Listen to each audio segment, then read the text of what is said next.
Tired of client projects turning into a communication catastrophe?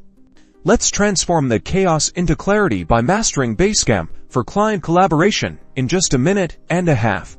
First, create a dedicated project for your client that keeps everything organized, so click the button and name it something specific to the client and project. Next, invite your client to the project, navigate to the People section, and add their email address. Be sure to assign them the client role, which limits their access to only the relevant areas. Now, set expectations with clear tasks. Use to-do lists to break down the project into manageable steps.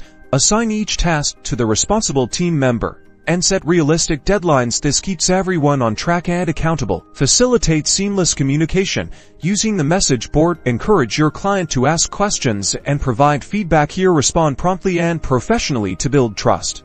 Securely share important documents in the Docs and Files section. Organize files into folders for easy access and version control. This ensures everyone is working with the most up-to-date information. Keep your client informed with regular progress updates. Use the calendar feature to schedule milestones and deadlines. Post weekly summaries on the message board to showcase achievements and address any concerns. By implementing these strategies, you'll create a professional, transparent, and organized experience for your clients, fostering strong relationships and driving project success with Basecamp. Don't forget to like and subscribe for more Basecamp tips.